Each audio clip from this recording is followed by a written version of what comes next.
After 8 months of placement, I decided to bring mom home again. I'm going to share something with you that I've never seen publicly. I cried in the parking lot after every visit. The grief I felt was overwhelming.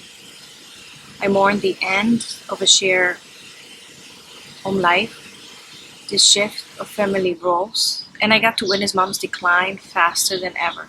Because here's what nobody tells you about placing a loved one in a facility like this. The guilt does not leave you. It follows you home. It sits you with you at dinner time. It wakes you up at 3 in the morning, whispering, you know you could do better. You just need a break. And the truth is, I did need a break. But what I got instead was the 10 reasons to prove to me that it was time to bring her home. Honestly, during this time, I didn't have any peace. I felt this deep sense of guilt and that I was failing my own mother. The mom that fed me, that brushed my hair, that did everything for me. And I say this from a humility of someone who understands that a nursing home is not for everyone. I just know that I needed to take a sabbatical year to make some changes to my life.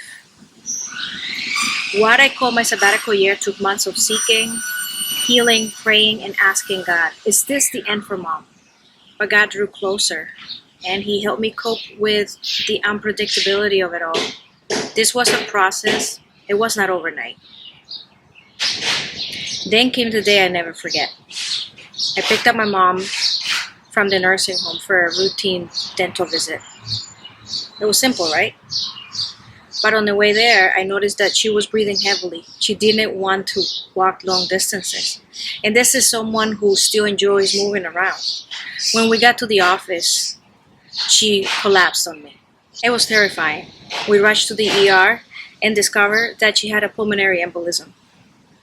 She needed to be on blood thinners for a very long time, possibly indefinitely. And in that moment, sitting on the hospital room, holding her hand, I thought, what if this really happened at this nursing home? What if nobody even noticed? That fear planted a seed that I couldn't ignore. Behaviors that came from confusion, the medication increased. So I did what I always do when I feel a loss. I researched. I dug into everything I could find about Alzheimer's progression, about how lifestyle affects the symptoms, about what actually makes a difference in their lives. And here's what I discovered.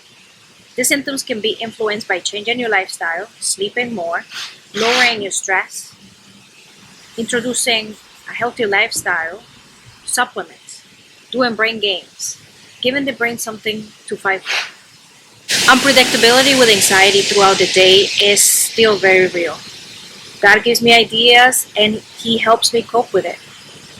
And what was working for me, the clean eating, the walking, the brain stimulation for myself, then I became convinced that I could help my mom's symptoms too. But let me walk you through why I actually saw happening at the facility. Because it wasn't just one thing, it was everything. She gained 20 pounds in 7 months. She didn't eat a good healthy diet. She snacked on cookies and ice cream that she got to take from other people's rooms. She was deeply depressed. Every visit, she will beg me, Lena, please bring me home. I just want to be with my family. And I will walk out of the parking lot crying. She was heavily medicated because she didn't like the environment. When they told me not to take her out of the facility because she became more confused and had more behaviors, knowing that the environment itself was making her even more demented. This made me very sad when I couldn't pick her up and bring her for an ice cream, or take her out for a walk, or go to the park on a nice day. She started imitating other patients, playing with dolls because she saw others doing it, hitting people when they grabbed her because some of the people were in a worse situation than her. She will react to it and she will hit or fight back. These were the behaviors that my mom was experiencing. And let me tell you something specifically. There was no language access, Very few people spoke Spanish. My mom speaks Spanish fluently. That's her mother tongue. That facility had very little to offer in her own language. Imagine being confused and scared, overwhelmed, and nobody speaks your own language. And you will misunderstand a lot of the life situations that are happening, which can actually cause a lot more confusion. She shared a room with other people that were in a worse situation than she was. She was still aware enough to know that and to understand what was happening around her. That awareness is a gift in that room. But in that moment, it was a torture. And the hardest one to say aloud is, not all the nurses and CNAs were kind and loving. And when they were in a pinch, they brought temporary nurses who didn't know my mother, who didn't know her triggers, didn't know that precious mom just needed patience, a warm personality, and language access. I visited every 2 days and I got to notice that this was not a safe and warm environment that I have promised my mom. And it became a death penalty for her. If this resonates with you, if you're a caregiver sitting in a parking lot sobbing, hear me out. You are not alone. More than 5,200 caregivers search for help with Alzheimer's burnout every month. You are not failing, you are fighting. If this matters to you, please hit the like button or please subscribe. That way we can share this encouragement with other people that need it the most. Thank you for walking this journey with me. If you're caring with someone with Alzheimer's or you're thinking about it, please subscribe to this channel.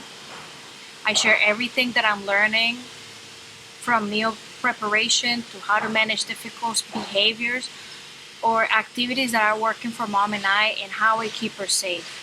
Stay tuned for our next video where I will be talking about how she got diagnosed and what facilities we have already tried. Drop a comment below. What has been your experience like in different care settings? I would like to hear them.